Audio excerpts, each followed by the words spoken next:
tulisoma Wakolosai 2:10 kwamba na ninyi mmetimilika katika yeye aliye kichwa cha enzi yote na mamlaka. Bwana Yesu asifiwe. Tukasema enzi ni utawala. Enzi ni utawala. Na mamlaka ni nguvu ama uwezo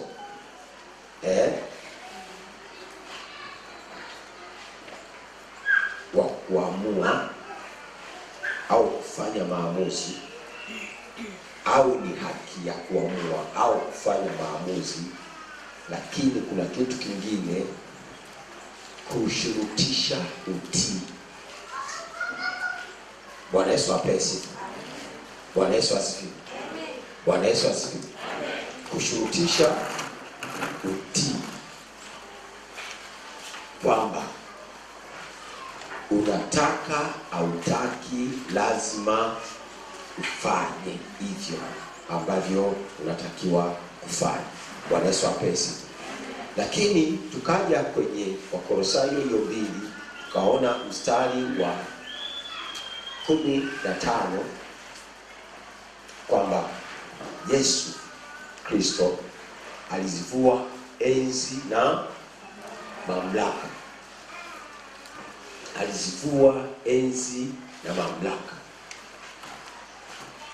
Kama enzi ni utawala, manake Yesu Kristo alimvua shetani utawala.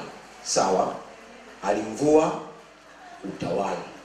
Naudia, Wakolosai 2:15 nasema Yesu kuanzia 13, akisha kutusamehe makosa yote, Yesu alifuta hati ya mashtaka iliyoandikwa kwa hukumu zake, iliyokuwa na uadili kwetu, akaiondoa isiwepo tena. Mstari 15 anasema akiisha kuzivua enzi na mamlaka. Tumesema enzi ni nini? Enzi ni nini? Enzi ni utawala. Manake kama Yesu alizivua enzi, alimvua shetani utawala, aliondoa enzi ya nani? Ya shetani kwenye maisha yake. Alimvua utawala. Bwana Yesu apesi. Alimvua nini? Utawala. Akamvua na uwezo aliokuwa nao. Akamvua na uwezo aliokuwa nao wa kushurutisha mambo kwenye maisha yako. Uwezo wa kuamulia mambo kwa kuishi maisha gani. Alifanyaje? Alinyang'anywa. Alinyimwa haki ya kutawala wewe, lakini ya kukuamulia maisha ya kuishi. Amen. Mizimu, hata kama baba zako asubuhi leo wamewatolea sadaka, lakini kwako wewe hawana kitu kwako. Amen. Hauko chini yao. Amen. Wewe sio mtumwa wao. Amen. Wewe sio mali yao. Amen. Wewe sio haki yao. Amen. Wewe sio mali pao. Amen. Wewe sio jalala lao. Amen. Wewe sio mtumwa wao. Amen.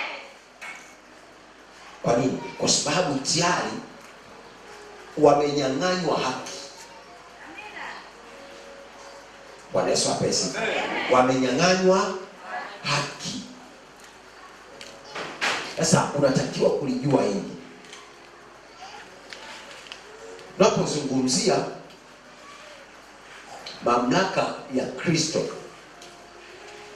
ulimwenguni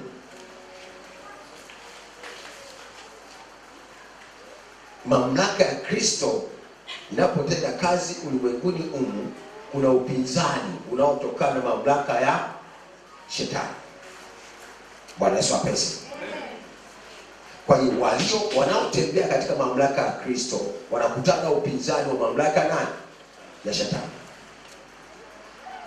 Wanakutana upinzani wa utawala ama ufalme wa giza.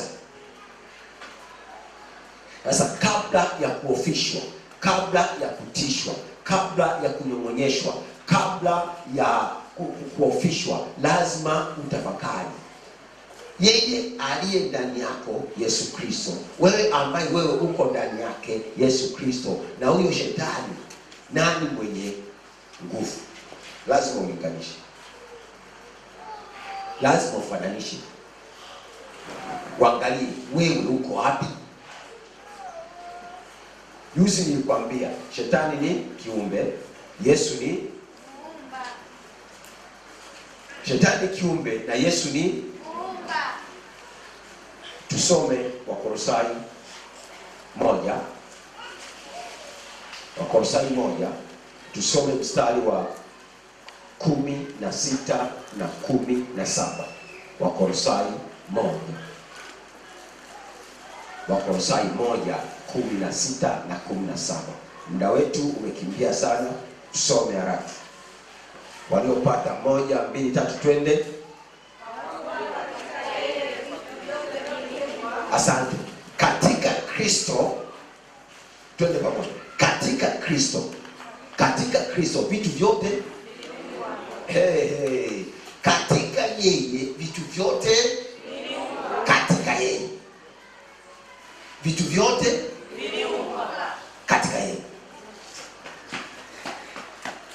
Maana vitu vyote vilitoka ndani ya Kristo. Vitu vyote vilitoka ndani ya nani? Kristo. Na vitu vyote vilitokana nani? Na Kristo. Nje ya Kristo hakuna kilichoumbwa. Hata shetani mwenyewe ni kiumbe, na kama katika yeye vitu vyote viliumbwa, maana hata shetani akuumbwa pasipo nani? Tuanze tena 1, 2, 3 twende.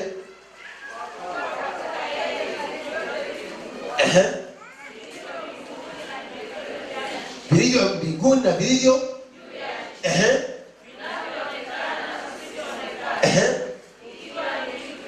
ikiwa ni vitu, sikiliza, ikiwa ni vitu vya enzi.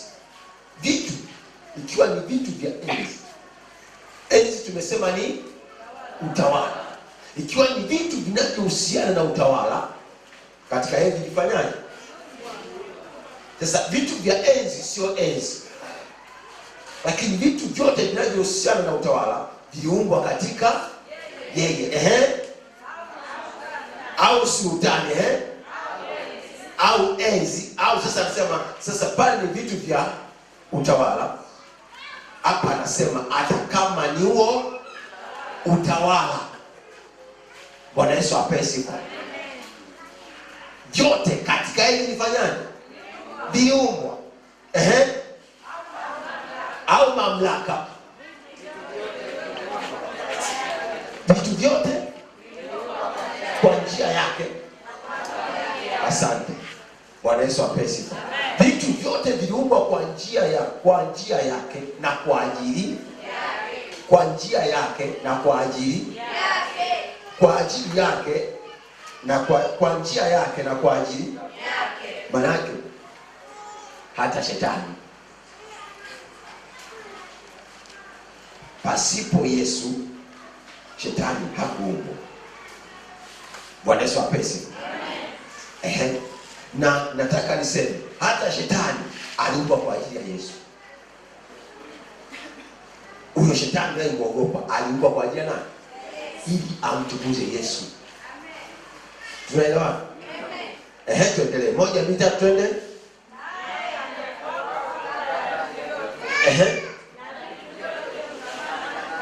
Na vitu vyote hushikamana katika yeye. Manake pasipo yeye hakuna chochote kinachoweza kuwepo. Pasipo yeye hakuna chochote kinachoweza kuwepo. Bwana Yesu apewe sifa. Manake wewe sio mtu wa kutishwa na shetani. Lazima ujue kabisa kwamba utawala wa shetani, kwa habari yako uliyemwamini Yesu kwa Bwana Mwokozi wa maisha yako, hauna nguvu tena juu yako. Amen. Shetani sio utawala wako tena. Amen. Umekwisha kupata Bwana mwingine anaitwa Yesu Kristo. Pamoja na kwamba alikuumba, uliumbwa kwa njia yake na kwa ajili yake. Pamoja na kwamba shetani alifanya ila akakutenga naye, lakini sasa Yesu ameingia gharama kwa damu ya nafsi yake, akagharamia uhuru wako. Sasa tunapozungumzia madaraka ya Kristo ulimwenguni humu, Kristo alisema katika Mathayo 28:18, nimepewa mamlaka yote mbinguni na duniani. Alafu sisi wenyewe akatutuma duniani ama ulimwenguni. Maana ametutuma kwa mamlaka yake, ametutuma kwa nguvu zake, ametutuma kwa mafuta yake, ametutuma kwa hekima yake. Tutende kwa nguvu zake, tutende kwa jina lake, tutende kwa mamlaka yake. Bwana Yesu apewe sifa. Bwana Yesu asifiwe. Bwana Yesu asifiwe. Kwa hiyo Kristo baada ya kufa pale msalabani, leo hawezi kuja hapa duniani kama alivyokuwepo kwa jinsi alivyokuwa na kina Petro wakati ule na kina Yohana mitume. Hapana. Wakati ule Yesu alikuwa anaweza akawa Samaria, lakini leo Yesu anaweza akawa Morogoro, akawa Dodoma, akawa Arusha, akawa Mwanza kwa wakati mmoja. Si unanielewa? Hapa tunapoombea watu wanapona, Marekani wanaombea watu wanapona kwa jina la Yesu. Amen. Unanielewa? Dakika hiyo hiyo tunapoombea watu wanafunguka, Msumbiji wanaombea watu wanafunguka, saa hiyo hiyo, dakika hiyo hiyo, sekunde hiyo hiyo, kwa jina la nani? Yesu. Yesu anatenda hapa, anatenda Kigoma, anatenda Shinyanga, anatenda Mbeya, anatenda Uganda, anatenda Rwanda, anatenda Uchina. Mamlaka yake imesambaa moto ulimwenguni. Amen. Bwana Yesu apewe sifa. Amen. Lakini hiyo mamlaka asema enendeni, ametutuma kwa mamlaka yake, ametutuma tuenende katika nguvu zake. Bwana Yesu apewe sifa. Bwana Yesu asifiwe. Twende kwa Efeso. Naomba uwe msikivu, naomba ujifunze kwa lengo la kupata maisha mapya. Efeso sura ya 3. Efeso sura ya 3. Tumefika. Twende mstari wa 9. Efeso sura ya 3 mstari wa 9. Tumefika. Haya, 1 2 3 twende.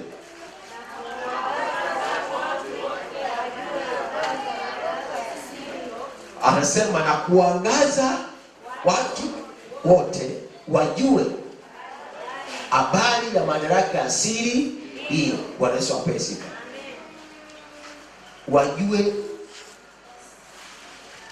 madaraka, habari ya madaraka.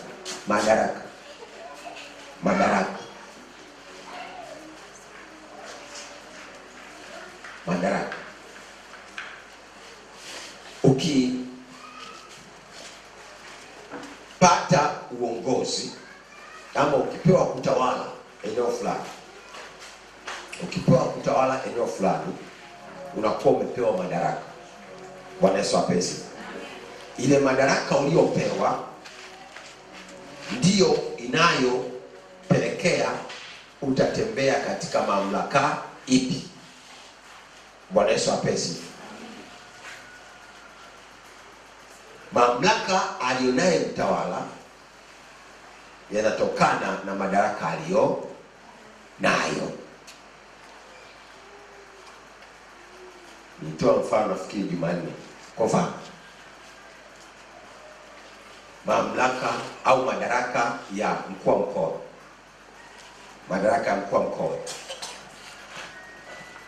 Madaraka yake yamempa mamlaka, na mamlaka alionayo mkuu wa mkoa, kuna mambo hawezi kuamuru katika nchi. Mkuu wa mkoa wa Morogoro hawezi kwenda Dar es Salaam akaanza kuamrisha watu. Unalijua hilo? Hawezi. Madaraka yake yanaishia na mamlaka yake inatenda kazi katika Morogoro. Bwana Yesu apesi. Lakini tukija kwa habari ya rais, madaraka ya rais yanampa mamlaka ya kushurutisha utii katika nchi nzima. Bwana Yesu apesi. Bwana Yesu asifiwe. Madaraka ya rais yanampa mamlaka ya kumsimamisha kazi mkuu yoyote, kwamba kuanzia leo wewe kapele. Wala watu wa mkoa huu hawawezi kuandamana akasema sasa huyu hawawezi. Rais akisema toka ni toka. Ukifanya mchezo vilifosi wanakuja fanya fujo huo. Wewe ni mkuu wa mkoa lakini wakubeba Tanganyika joki. Bwana Yesu apesi. Kwa nini? Rais anayo mamlaka, uwezo wa kushurutisha utii wa mkuu wa mkoa. Ataki astaki atafanya. Bwana Yesu apesi. Sasa na hapa tunaambiwa tusirudie tena huo mstari wa 9. 1, 2, 3 twende. Kuangaza watu wote wajue habari za madaraka ya siri hiyo, ambayo tangu zamani zote ilistirika katika Mungu aliyeumba vitu vyote. Bwana Yesu apewe sifa. Madaraka hii siri inayozungumzwa hapa, hii siri ni Kristo. Na huyo Kristo ndiye ambaye zamani zote alistirika katika nani? Katika Mungu. Hapo mwanzo kulikuwako na neno, na neno huyo mwanzo. Bwana Yesu apewe sifa. Alikuwa kwa Mungu, watu hawakujua yeye alikuwa kwa Mungu, mpaka majira alipofika akaja ulimwenguni hapa kwa kufanyika kuwa mtu. Bwana Yesu apewe sifa. Akatoa namna ya mwanadamu, akawa mwanadamu. Lakini ndio maana Roho Mtakatifu anamuita Emanueli, Mungu pamoja nasi. Ni Mungu pamoja nasi. Hii ndio siri iliyostirika, ambayo hapo mwanzo haikujulikana. Na hata sasa, pamoja na kwamba Kristo amekwisha kuja ulimwenguni, lakini kuna watu hawajajua madaraka ya siri hiyo. Maana yake madaraka ya nani? Ya Kristo. Unasinzia, ukisinzia ulale salama. Ulale salama. Wewe sinzia. Wewe lala salama. Walio tayari tunakwenda. Bwana Yesu apewe sifa. Tunaambiwa usimamshe. Wewe ukilala, lala. Sisi tunaendelea. Bwana Yesu apewe sifa. Hii siri ambaye ni Kristo alistirika katika Mungu tangu zamani zote. Sasa madaraka ya hiyo siri, yani madaraka ya Kristo, madaraka ya Kristo ndio ambayo Mungu anataka watu wote wapate ufahamu, wapate kuelewa habari ya madaraka asili hii. Bwana Yesu apewe sifa. Madaraka ya Kristo. Tunazungumzia habari ya utawala wa Kristo, habari ya ufalme wa Kristo. Bwana Yesu apewe sifa. Mstari wa 10. 1, 2, mstari wa 13 twende. Ili sasa kwa njia ya kanisa hekima ya Mungu iliyo ya namna nyingi ijulikane na falme na mamlaka katika ulimwengu wa roho. Vita yetu sio juu ya damu na nyama, bali juu ya falme. Na hapa naambia kwamba hiyo si madaraka ya siri ya Mungu ambaye ni Kristo. Mungu anataka ijulikane kwa watu wote. Bwana Yesu apesi. Ijulikane kwa watu wote. Na anasema sasa ili hekima ya Mungu iliyo ya namna nyingi ijulikane kwa falme na mamlaka kwenye nini? Kwenye ulimwengu wa roho, kwa sababu kuna vita yetu ni ya ulimwengu wa roho. Sasa kwenye ulimwengu wa roho kwa njia ya kanisa. Kanisa ni wewe, kanisa ni mimi. Bwana Yesu apesi. Ili kwa njia yako na kwa njia yako hekima ya Mungu iliyo ya namna nyingi. Sasa nimewambia siri nani? Kristo. Sasa hapa anasema hii hekima ya Mungu iliyo namna nyingi. Mungu Kristo, ukisoma Korinto wa kwanza sura ya kwanza mstari wa 30 tunaambiwa kwamba Mungu amemfanya Kristo kuwa hekima ya Mungu kwetu. Kwa hekima ya Mungu kwetu. Wa Korinto wa kwanza sura ya kwanza mstari wa 30. Mungu amemfanya Kristo kwa hekima ya Mungu kwetu. Bwana Yesu apesi. Na hapa tunaambiwa hiyo siri ndiye Kristo. Na tunaambiwa sasa kwamba Mungu alikusudia kwa njia ya kanisa hekima ya Mungu maana yake Kristo. Bwana Yesu apesi. Ijulikane kwa falme na mamlaka kwenye ulimwengu wa roho kwa njia ya kanisa. Bwana Yesu apesi. Bwana Yesu asifiwe. Bwana Yesu asifiwe. Bwana Yesu asifiwe. Sasa madaraka ambayo Mungu ametupa katika Kristo, madaraka ambayo Mungu alikusudia kwetu katika Kristo, ndiye anayetupa mamlaka, ama ndiye anatupa kutenda kwa mamlaka ya nani? Ya Kristo, kwa sababu Mungu alikusudia kwa njia ya kanisa mamlaka yake ijulikane kwa watu wote, itembee na watu wote. Watu wote wajue mamlaka, watembee katika hii mamlaka. Lengo la watu hao kutembea katika hii mamlaka ni hekima ya Mungu ya namna nyingi ijulikane kwa falme na mamlaka. Maana katika kutenda kwako falme za giza, mamlaka za giza zistajabie kazi ya msalaba. Zistajabie hekima ya Mungu ya namna nyingi. Zistajabie Mungu wetu anaitwa Kristo. Bwana Yesu apewe sifa. Bwana Yesu asifiwe. Lakini watamstajabia kwa namna gani? Ni pale ambapo utachukua hatua ya kutembea katika madaraka nani? Madaraka ya Kristo, na kuitumia mamlaka yake. Kwa sababu yeye anatenda kupitia wewe. Usipoamua kusimama ili akutumie, basi na mambo yake yanasimama. Akiona wewe uko tayari, anaenda anatafuta mwingine. Bwana Yesu apesi. Bwana Yesu asifiwe. Bwana Yesu asifiwe. Kinachotakiwa nini sasa? Hii mamlaka Yesu amesha kuitabikia. Hii mamlaka ni ya kwake mwenyewe, ni ya kwake, ni halali yake, ni haki yake. Ameamua kukuamini wewe. Ametuaminisha sisi, nisema ametuaminisha, ametuamini sisi. Ametukabidhi hiyo mamlaka ili tutembee nayo kudhihirisha ukuu wake na utendaji wake, ili kusimamisha makusudi yake katika ulimwengu. Bwana Yesu apesi. Amen. Mwambie naye sinzia pole. Mwambie pole. Bwana Yesu apesi.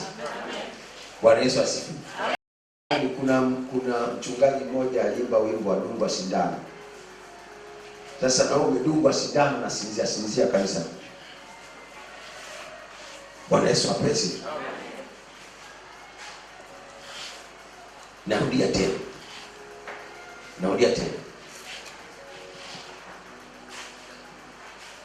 Hebu tusome mstari wa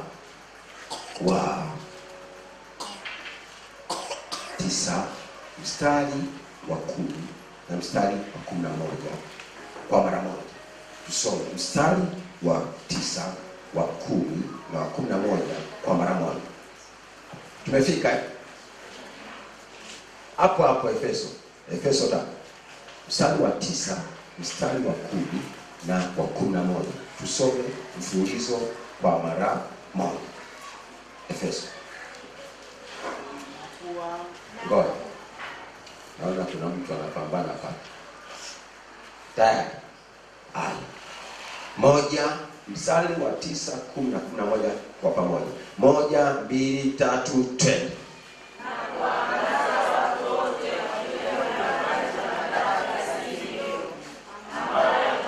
Simama. Simama. Bado hujaona. Umeona? 1, 2, 3, twende tuanze.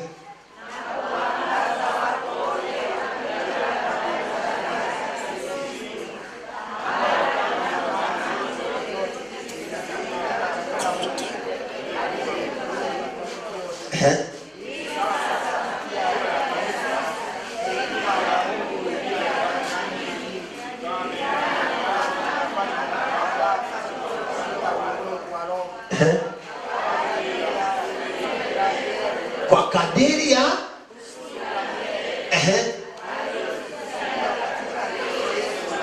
haleluya, haleluya, haleluya, haleluya, haleluya. Kuna watu wamenasa kitu ni kwa kadiri ya, ni kwa kadiri ya niangalia kwa Biblia alafu amuoni.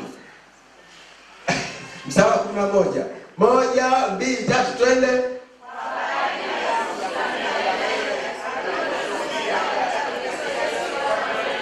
Amen. Bwana Yesu apesi. Maana tangu mwanzo, kabla mwanzo haujakuwako, milele yote Mungu alikusudia kwamba Kristo atakufa kumkomboa mwenye dhambi.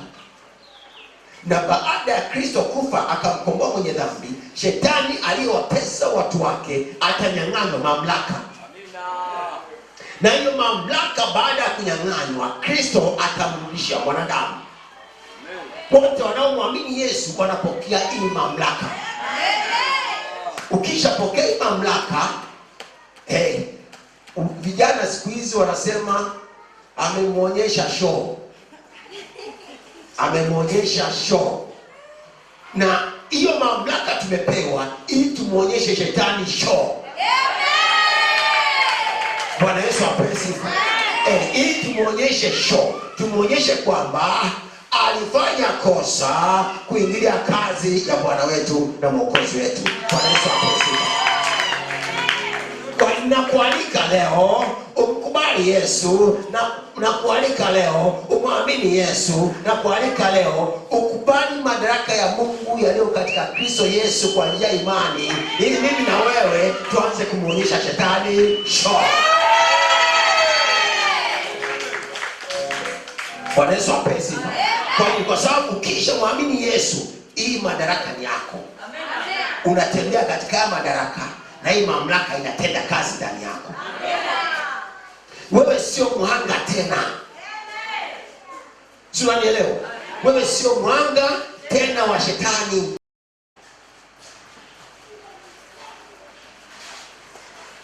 Haleluya. Haleluya. Okay. Timotheo wa kwanza. Timotheo wa kwanza, sura ya kwanza. Timotheo wa kwanza, sura ya kwanza. Ukisema sema nimefika. Timotheo wa kwanza, Timotheo wa kwanza, usimtanie. Fungua Timotheo wa kwanza. Umeshafika? Yaani wewe tutakumbana.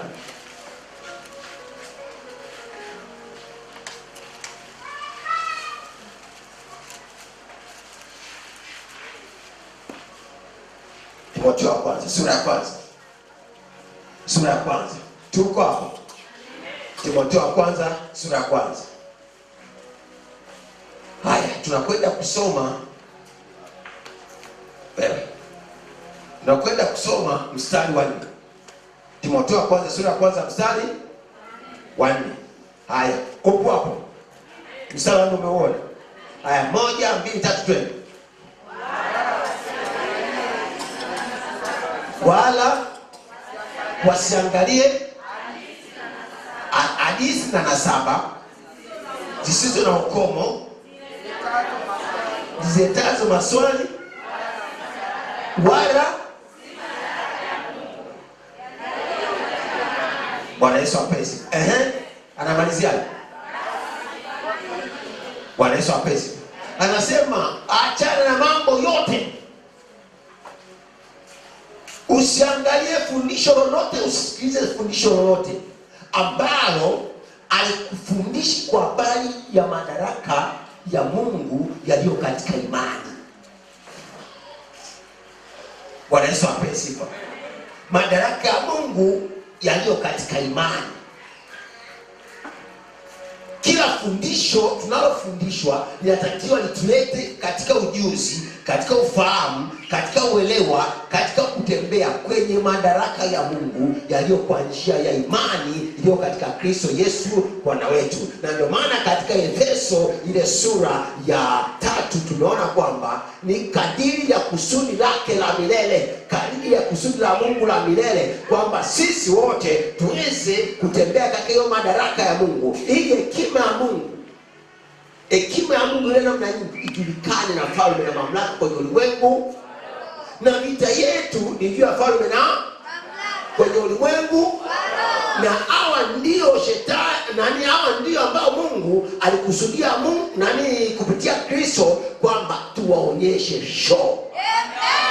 Mungu alikusudia ajitukuze kupitia kwako, ajitukuze kupitia kwangu, kwa kututembeza katika madaraka ambayo hata sisi wenyewe hatujawahi kuwaza, hata sisi wenyewe hatujawahi kutafuta. Yeye aliandaa kwa ajili yetu na akaiweka kwa ajili yetu, na hata sasa nataka tuangaze watu wote wajue habari ya madaraka asili. Bwana Yesu apesi. Kwa hiyo ni mwaliko. Huyu mtoto mbona amtendee yake? Bwana Yesu apesi. Ni mwaliko. Njoo.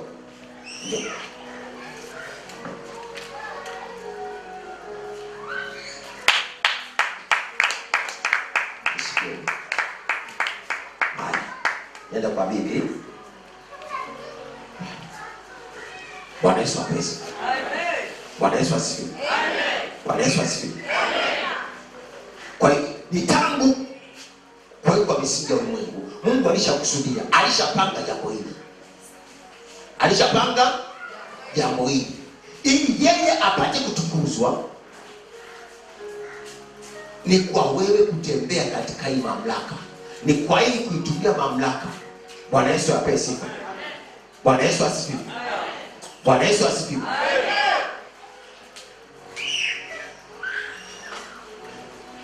Watu wanamwangalia Amerika. Utaondoka na Amerika.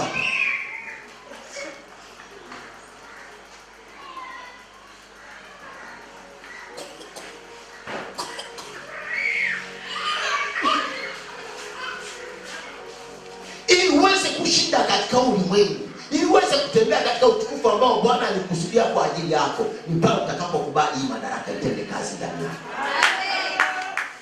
Ukikubali madaraka unapokea mamlaka. Ukitembea kwenye madaraka unatembea kwenye mamlaka mwenye madaraka aliyekupa madaraka. Utaleta matokeo yale ambayo Kristo aliyakusudia. Usitegemee utaenda changuni ukutane na Yesu. Au utaenda na nani ukutane na Yesu? Au utaenda Msamvu ukutane na Yesu? Utakutana na watu ambao wamebeba Yesu ndani yao, wanaotembea katika mamlaka yake. Wao waliosema Yesu kwamba kwa ulichofanya msalabani kwa ajili yetu, hatuna Bwana mwingine ila wewe, hatuna Mungu mwingine ila wewe, hatuna mfalme mwingine ila wewe, hatuna mtawala mwingine ila wewe, hatuna mwamuzi mwingine ila wewe. Wewe peke yako, na kwa jina lako tunaitwa, na kwa jina lako tunatenda.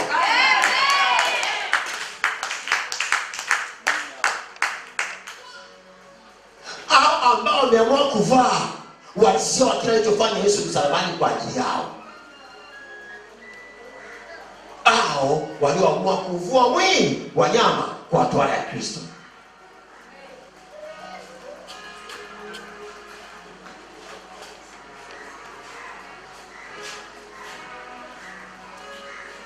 Inasikitisha,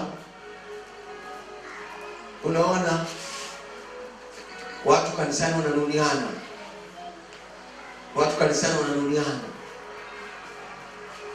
kanisani watu wananuniana. Mtu akikosea mwambie ukweli. Umenielewa? Mtu akikosea mwambie ukweli, lakini pia mwachie. Sawa? Mwachie, ili usije ukatembea kwenye madaraka ya ufalme wa giza, kwa sababu unaweza ukawa mjumbe wa shetani kanisani. Hiyo ni rahisi, uko kanisani lakini mjumbe wa shetani. Kwa nini? Hautakuwa mjumbe wa shetani kwa sababu umeenda kuzimu. Utakuwa mjumbe wa shetani kwa sababu maisha unayoishi ni watu wa kuzimu, wanaolipa ovu kwa ovu. Umetendewa ovu, unalipa ovu. Wewe ni mjumbe wa shetani, hata kama uko kanisani. Watu wanaosema asiponiomba msamaha siwezi kumsamehe, akiniomba msamaha nitafanyaje? Nitamsamehe. Hiyo kwenye Biblia haipo. Kwa Biblia ushaona mahali pameandikwa omba msamaha? Mimi nimesoma Biblia yote na kurudia, lakini sijaona mahali pameandikwa kaombe msamaha. Hapapo. Tafuta, ukiona uniletee, utakuwa umenisaidia na mimi. Umetoa ujinga. Hakuna mahali ambapo pameandikwa kaombe msamaha au mtu akikosea akombe msamaha. Hapapo. Inaandikwa samehe kila naye kukosea. Kila unayemwia, tena Biblia imeandika vizuri. Inasema msameheane kama mtu ana sababu. Yaani kama mtu ana sababu ya kumchukia mwenzake, ya kumlaumu mwenzake, kama mtu ana sababu, manake kama mtu ana sababu, yani mtu amekosea, una sababu ya kumlaumu. Inaeleweka? Amen. Inaeleweka? Amen. Hivi tuko wa Efeso tuko wa Efeso sura ya 3. Wa Efeso sura ya 3. Uko wapi? Sura ya 3 wa Efeso.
Efeso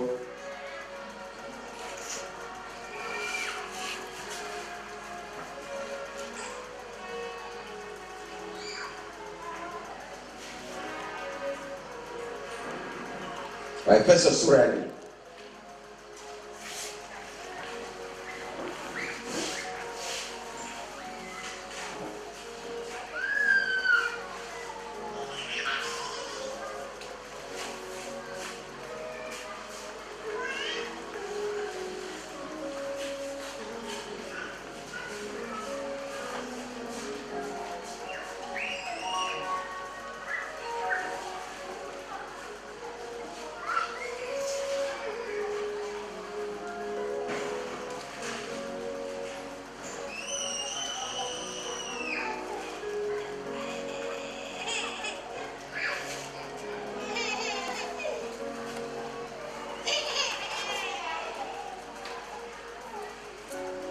Tusome kuanzia mstari wa 25.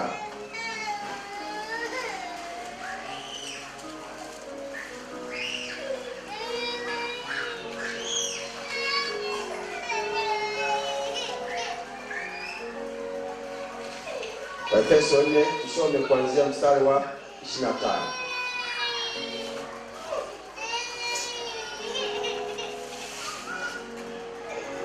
Moja, mbili, tatu, twende.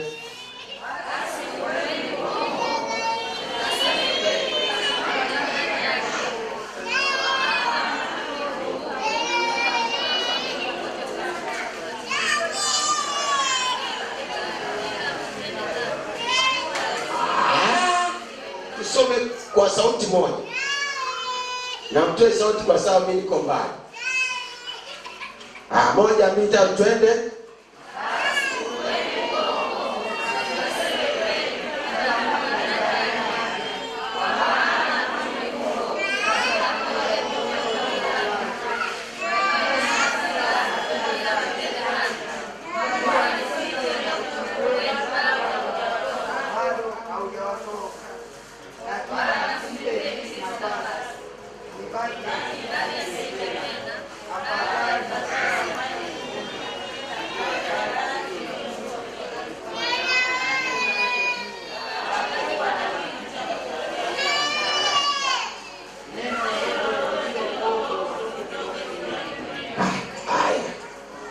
Leo ni wahukumu mmeshindwa.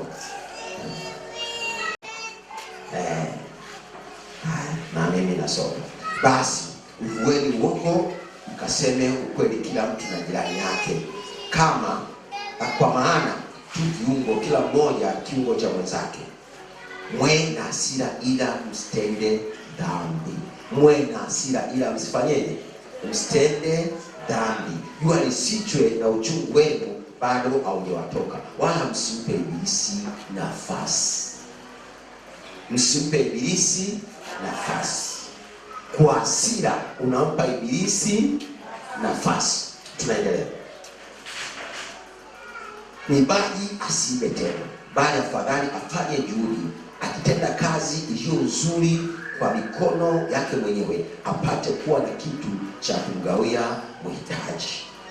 Neno lolote lilo ovu lisitoke kinywani mwenu, bali lilo jema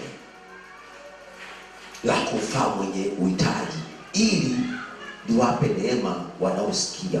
Wala msihuzunishe yule Roho Mtakatifu wa Mungu, ambaye kwa yeye mlitiwa muhuri hata siku ya ukombozi. Uchungu wote na ghadhabu na hasira na kelele na matukano yaondoke kwenu. Mmesikia?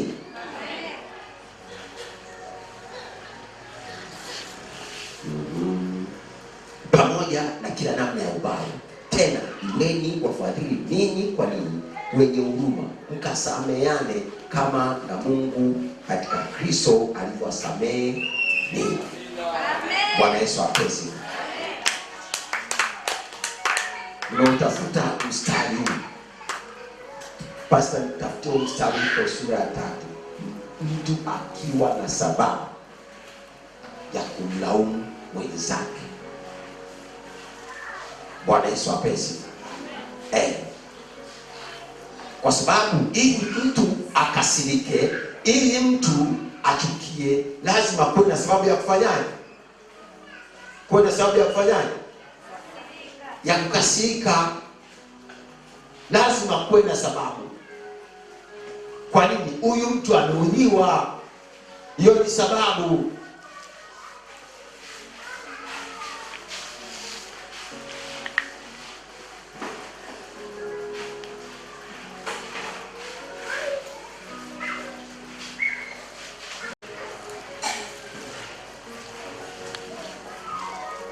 Wakolosai 3:13.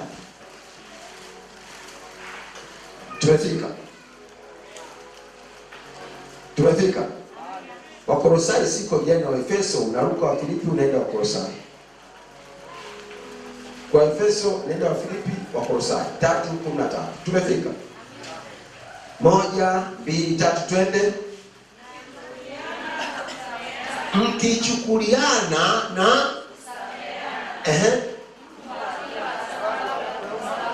mtu akiwa na sababu ya kumlaumu mwenzake. Unayo sababu kwa sababu amekukorofisha, unayo sababu kwa sababu amekuudhi, wewe unatakiwa kufanyaje? Kumsamehe na kuchukuliana naye. Sababu ipo ya kukasirika, lakini msamehe na uchukuliane naye. Hapo ndipo unapoweza kutembea katika madaraka ya Mungu yaliyo kwa njia imani, au kutembea katika mamlaka ya Kristo ulimwenguni humu. Mamlaka ya Kristo ulimwenguni humu inatenda kazi ndani ya wanadamu, sio nje ya wanadamu, ndani ya wanaomwamini Yesu.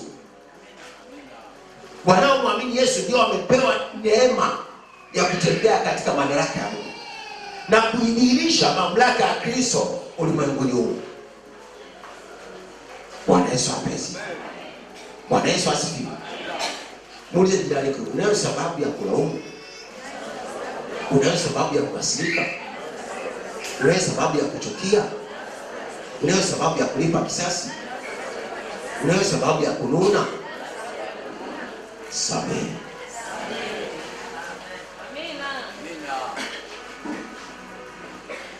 Watu wanaona kusamehe ni ngumu, lakini pasipo kusamehe mbinguni wengine, pasipo kusamehe utaona baraka, pasipo kusamehe utaugua pressure, pasipo kusamehe utakuwa na vidonda vya tumbo, pasipo kusamehe utakuwa na sukari, pasipo kusamehe utakuwa na kibiongo, pasipo kusamehe, pasipo kusamehe, pasipo kusamehe. Pasipo kusamehe unacheka kibiongo kwa sababu utakuwa na mzigo mzito.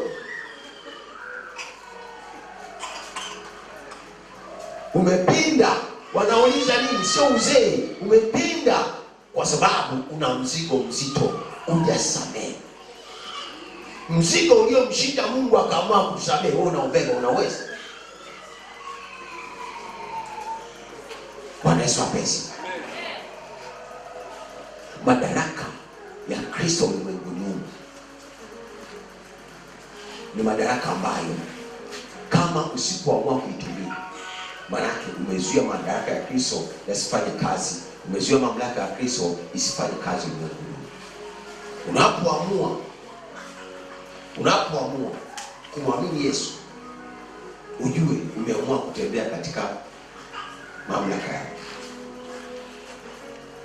na unatakiwa kusimama na kuitumia mamlaka.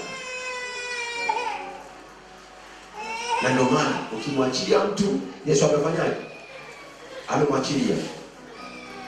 Ukimfunga mtu, Yesu hawezi kumfungua mtu uliyemfunga. Mnalijua hilo? Yaani Yesu hawezi kumfungua mtu ambaye umemfunga. Kwa sababu gani? Kwa sababu umemfunga kwa jina lake. Wewe ni kuhani wake, wewe ni balozi wake, wewe ni mwakilishi wake. Umemfunga mtu kinyume cha sheria. Yesu anapita wapi sasa kuja kuambia kwamba huyu mwachie?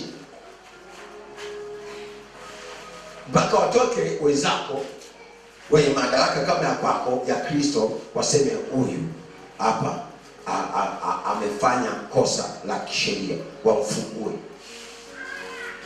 Lakini pamoja na kwamba amemfungua, wewe uliyemfunga utaenda kujibu hoja za kumfunga. Kwani ulimfunga mwenzako? Hukumsamehe. Kwani ulimfunga? Namuona ameingia mbinguni yeye, pamoja nimfunga ameingia mbinguni. Nakwambia ndio, akuingia mbinguni kwa sababu umefungua mbingu kwa ajili yake. Wewe ulizifunga mbingu, wenzako wamekuja wakamfungulia mbingu. Sio wewe ulishamfunga asiingie, wenzako wakaja wakamfungua akaingia. Kwa utawajibika kwa kumfunga asiingie.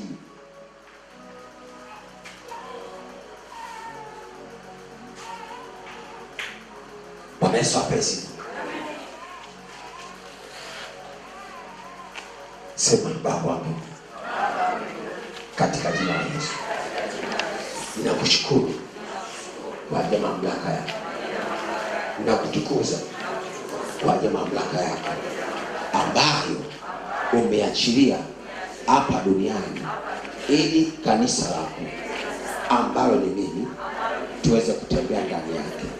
Ninakushukuru kwa sababu mamlaka yako iko juu ya mamlaka zote, na wewe mwenyewe kwa hiari yako mwenyewe umeniamini ukaona nafaa, ukaona inawezekana mimi kutembea katika mamlaka yako, mimi kuitumia mamlaka yako na kuifanya mamlaka yako izae matunda hapa ulimwenguni.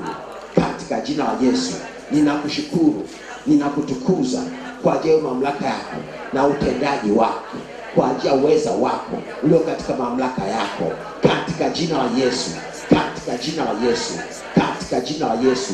Naondoa vikwazo, naondoa vizuizi, naondoa kila kazi ya adui aliyoifanya ili kuninyong'onyesha, ili kunitia huzuni, ili kunitia hofu, ili kunidogosha nionekane mdogo mbele ya adui, nionekane sifai mbele ya adui, ama kujiona sifai mbele ya adui, wakati wewe Bwana wa wote, wenye mwili, ambaye vitu vyote viliumbwa kwa njia yako na kwa ajili yako, ndiwe uliyenipa mamlaka hii nitembee ndani yake na kuudhihirisha utukufu wako katika ulimwengu.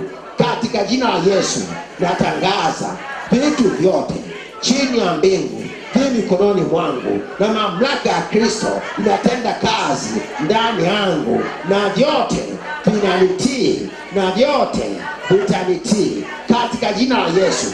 Hakuna mamlaka yote, hakuna mamlaka yote mbinguni ama duniani ama chini ya nchi inayoweza ikafanikiwa kufanya vita juu ya mamlaka ya Kristo. Kwa sababu hiyo natangaza mamlaka ya Kristo ni mamlaka ya enzi yote, ni mamlaka ya milele yote, ni mamlaka inayotenda kazi ndani yangu, inatenda kazi na juu ya yeyote nitakayemfikia, na yeyote atakayenifikia. Mamlaka ya Kristo iliyo ndani yangu kwa njia ya imani itatenda kazi na italeta matokeo katika jina la Yesu. Sema, mimi ndo mtu yule ambaye amenenwa mwenye uwezo katika Kristo wa kuweka mikono juu ya wagonjwa na wakapata afya. Mimi ndo mtu yule ambaye kwa jina la Yesu na uwezo wa kuamuru mbingu zikafanya ninachokitaka, na uwezo wa kuamuru mvua inyeshe ama isinyeshe, jua liwake ama lisiwake, na uwezo wa kuamuru chochote kikatokea. Uwezo wa kushurutisha utii uko ndani yangu, nami ninapouachia lazima utende kazi katika jina la Yesu. Haya, ni kitu gani ambacho unataka kukirekebisha kwenye maisha yako? Ni saa ambayo Kristo anataka historia yako ibadilike kupitia mamlaka ambayo yeye mwenyewe amekupatia.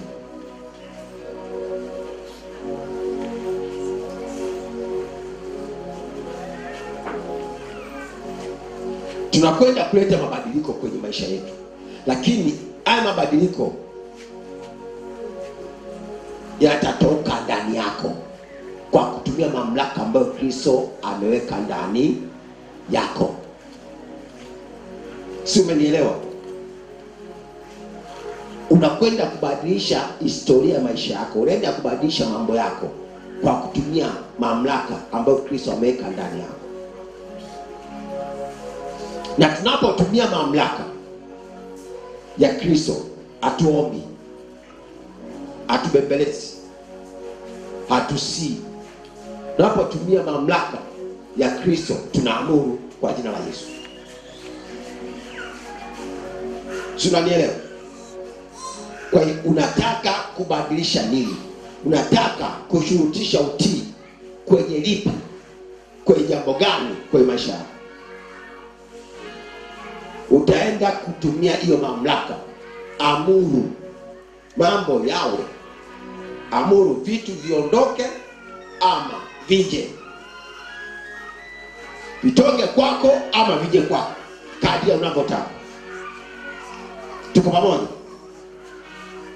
Tuko pamoja?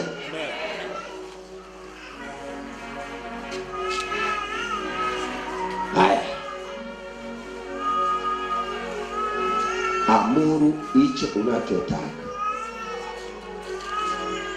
Sijui ni nini. Sema, kwa mamlaka niliyopewa na Mungu aliye hai, katika jina la Yesu ninakuamuru, ewe taja hicho unachotaka kiondoke, ama unachotaka kije. Kama unataka kiondoke, kiamuru kiondoke. Kama unataka kije, kiamuru kije.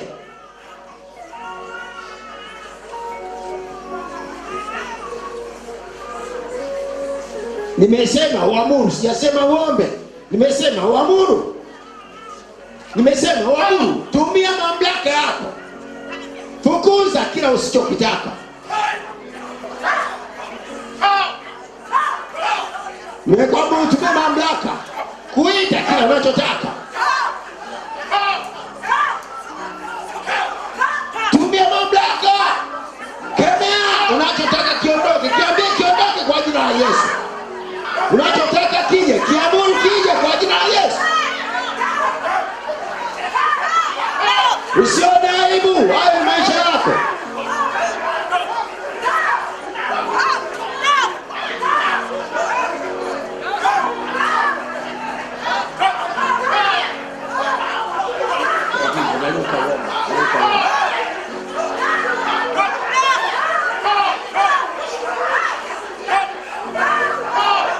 Sijasema ng'ombe, nimesema amuru.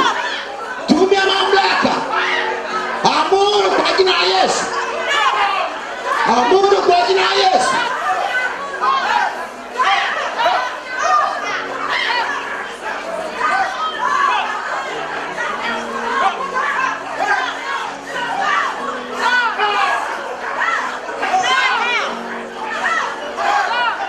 Usiombe, amuru, amuru, amuru, amuru. Unachotaka kiondoke, amuru kiondoke. Unachotaka kije. Amuru, amuru. Amuru.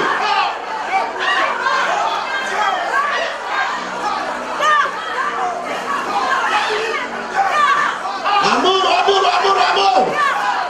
Unachotaka kiondoke, fukuza kwa jina la Yesu. Unachotaka kije, amuru kije.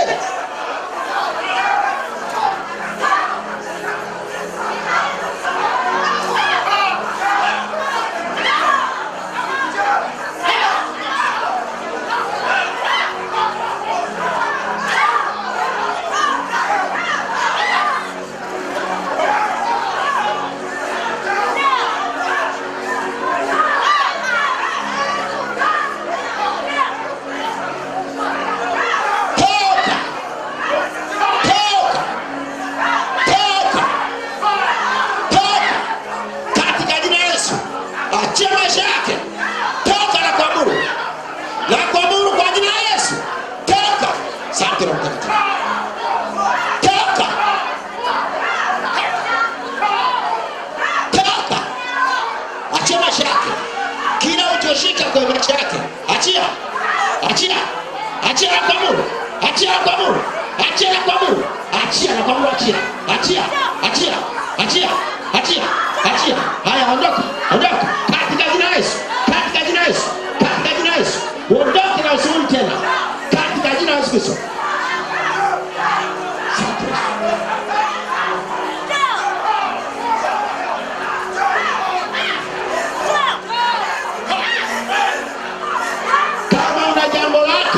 Ni wakati wa kuliombea.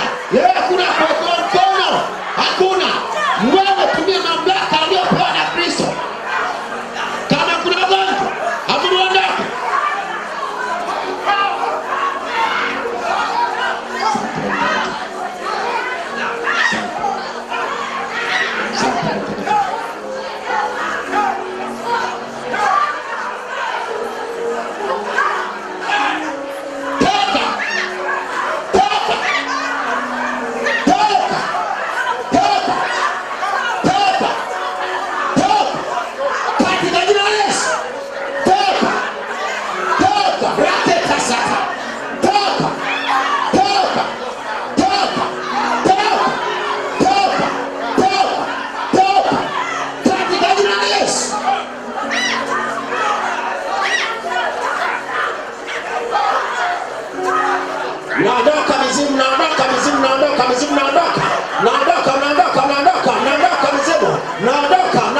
Asante Yesu.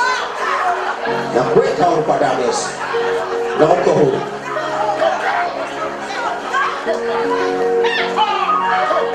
Yanyuka.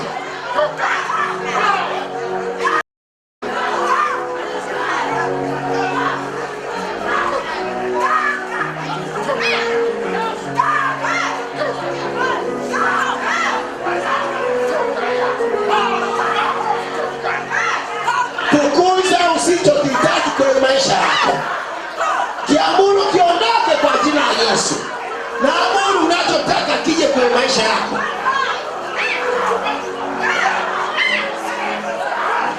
Bona uombi. Kuamuru wanaamuru hivyo. Kuna mtu anaamuru hivyo.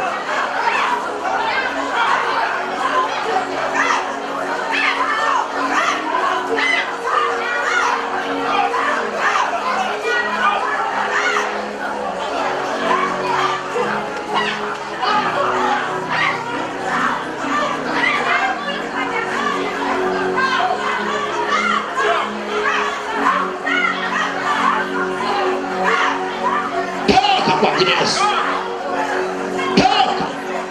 Toka kwa jina la Yesu. Mwache. Toka. Asante watakatifu. Asante. Achia maisha yao to. Achia.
Hakuna maombi mengine. Ni muda wako kutumia mamlaka uliopewa na Kristo kutengeneza mambo yako. Amuru kila usotaka kwa maisha yako kiondoke. Na amuru unachotaka kwa maisha yako kiwe. Rekete brakashata. Mande brakashita rabasa. Keshe teke. Acha maisha yako. Reke sataroko. Toka kwa damu ya Yesu.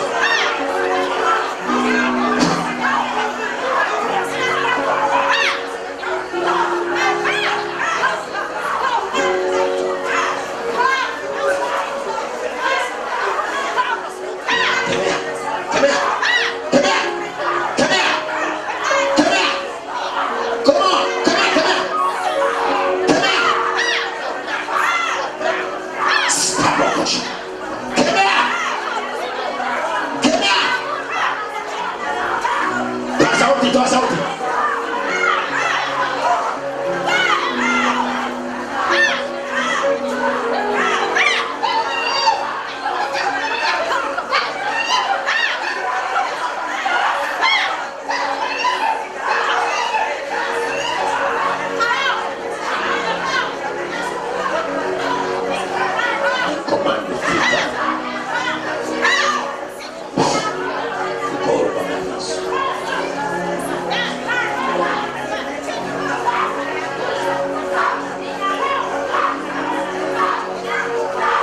Tumia madaraka, tumia mamlaka uliopewa.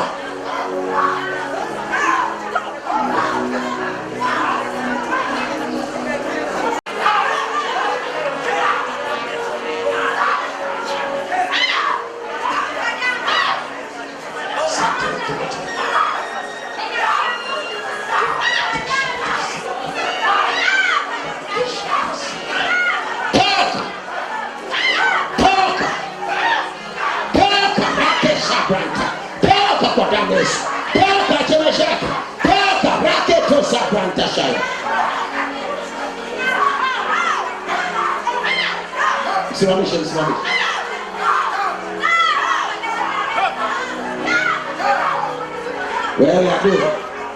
Wewe adui, unatafuta kwa maisha ya mtu, damu ya Yesu ilishamnunua huyo mtu.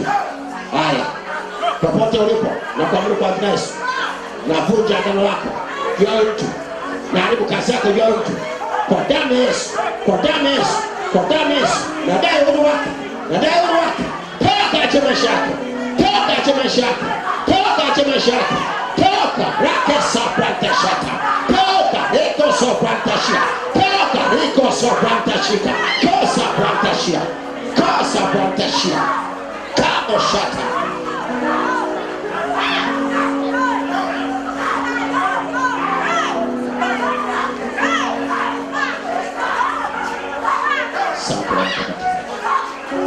Natangaza uhuru wako.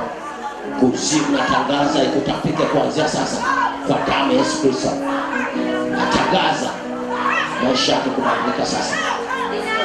Ekeseto kwa damu ya Yesu. Amen.